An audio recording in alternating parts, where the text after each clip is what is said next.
July 28 ലോക ആരോഗ്യ സംഘടന വേൾഡ് ഹെപ്പറ്റൈറ്റിസ് ഡേ ആയി ആചരിച്ചു പോരുന്നു. ഹെപ്പറ്റൈറ്റിസ് അഥവാ കരൾ വീക്കം ഭാവിയിൽ ഗുരുതര കരൾ രോഗങ്ങൾക്ക്, ലിവർ സിറോസിസ്, ക്യാൻസർ എന്നിവയ്ക്ക് കാരണമായി ഭവിക്കാറുണ്ട്. ഓരോ 30 സെക്കൻഡിലും ലോകത്തെമ്പാടുമായി ഒരാൾ ഹെപ്പറ്റൈറ്റിസ് മൂലം മരിക്കുന്നുവെന്നാണ് കണക്ക്. ഈ വർഷത്തെ ലോകാരോഗ്യ സംഘടനയുടെ theme it's time for action അഥവാ നമുക്ക് ഉണർന്ന് പ്രവർത്തിക്കാൻ സമയമായി. പ്രമുഖമായി ഹെപ്പറ്റൈറ്റിസിന് 5 വൈറസുകളാണ് കാരണമായുള്ളത്. Hepatitis A, hepatitis B, hepatitis C, hepatitis D, hepatitis E. ഇതിൽ ഏറ്റവും മുഖ്യം ഹെപ്പറ്റൈറ്റിസ് ബിയും ഹെപ്പറ്റൈറ്റിസ് സിയുമാണ്.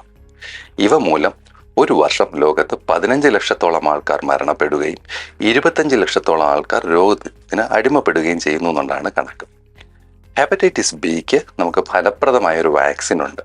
നമ്മുടെ കുഞ്ഞുമക്കൾ ജനിക്കുമ്പോൾ വാക്സിൻ കൃത്യമായി എടുത്തു കഴിഞ്ഞാൽ ഭാവിയിൽ നമുക്ക് ഈ അസുഖം പൂർണ്ണമായും തുടച്ചു നീക്കാൻ കഴിയും.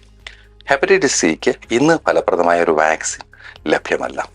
എന്നാൽ ശാസ്ത്രത്തിന്റെ മുന്നേറ്റം കാരണം ഫലപ്രദമായുള്ള ചികിത്സ ഇന്ന് ലഭ്യമാണ്. 12 മുതൽ 16 ആഴ്ചത്തെ ഗുളികകൾ കൊണ്ട് 95 മുതൽ 100% നമുക്ക് ഹെപ്പറ്റൈറ്റിസ് സി പൂർണ്ണമായും മാറ്റാൻ കഴിയും.